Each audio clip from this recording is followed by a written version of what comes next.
حضرت عمر رضی اللہ تعالیٰ عنہ کے زمانے خلافت میں ایک شخص نے ایک بے کس یتیم لڑکی کو اپنی بیوی کے سپرد کیا اور خاص طور پر حفاظت کے لیے کہا۔ وہ شخص کیونکہ خود اکثر سفر پر رہا کرتا تھا، ایک دفعہ وہ لمبے سفر پر دوسرے ملک گیا اور کافی عرصہ باہر رہا۔ اس عرصہ میں وہ یتیم لڑکی جوان ہو گئی۔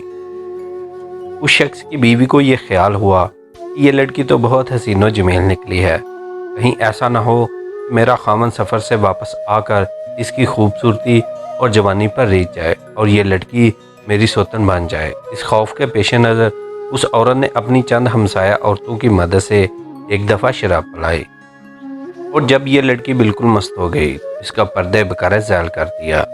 یہ سب کچھ ایک سوچی سمجھی اسکیم کے تحت کیا گیا۔ لڑکی کو بے ہوشی میں کچھ پتہ نہ لگ سکا، اور جب یہ سابق رہے گی کچھ عرصے بعد اس عورت کا خامن سفر سے واپس آیا اور اس یتیم لڑکی کی خیریت پوچھی۔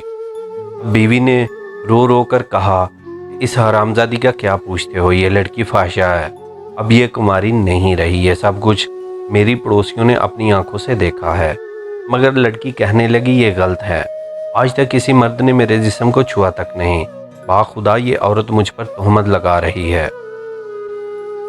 آخر یہ مقدمہ بھی حضرت عمر رضی اللہ تعالیٰ عنہ کی خدمت میں پیش ہوا۔ لڑکی اپنی بے گناہی پر بار بار خدا کی قسمیں کھا رہی تھی اور اس شخص کی بیوی جرم کے گواہ پیش کرتی تھی۔ ہمسایہ مستوران نے کہا کہ یہ امیر المومنین، ہم نے اس لڑکی کو غیر مردوں سے اپنی آنکھوں سے اختلاط میں مبتلا دیکھا ہے۔ حضرت عمر رضی اللہ تعالیٰ عنہ نے بہت سوچا کہ ادھر مکمل گواہ، ادھر اس لڑکی کی خدا کی قسمیں، لہٰذا گھر سے حضرت علی رضی اللہ تعالیٰ عنہ کو بلایا گیا اور کہا کہ آپ یہ مقدمہ سن کر فیصلہ کریں۔ آپ نے تمام مقدمہ سنا اور کہا کہ اس کا فیصلہ بالکل معمولی ہے، ابھی فیصلہ کیے دیتا ہوں۔ آپ نے کہا، گواہ عورت کو پیش کرو۔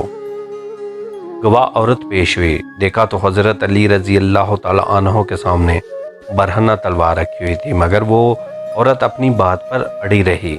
اب آپ رضی اللہ تعالیٰ عنہ نے حکم دیا کہ اس عورت کو ایک مکان میں قید کر دو۔ پھر دوسری گواہ عورت کو بلایا اور کہا، جانتی ہے میں کون ہوں؟ میں علی ابن طالب ہوں، رسول اللہ صلی اللہ علیہ وآلہ وسلم کا بھائی ہوں اور خدا کا شیر ہوں۔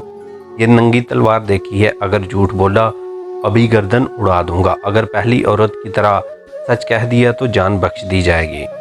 یہ سن کر وہ عورت بلبلا اٹھی اور کہنے لگی، یا علی رضی اللہ تعالیٰ عنہ میری جان بخش دیں، میں بھی پہلی عورت کی طرح سچ کہہ دیتی ہوں۔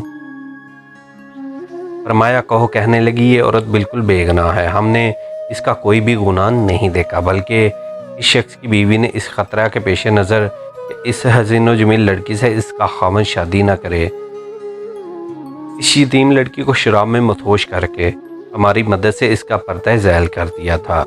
آپ رضی اللہ تعالیٰ عنہ نے سن کر اللہ اکبر کا نعرہ بلند کیا اور سب کو اپنے سامنے بلا کر یہ فیصلہ سنایا کہ اس شخص کی بیوی پر حکومت کی حد جاری کی جائے اور اس کو اس کے خامن سے الگ کر دیا جائے، اور ان چاروں گواہ عورتوں سے بغارت کا قصاص 400 درہم لے کر اس یتیم لڑکی کو دیے جائیں۔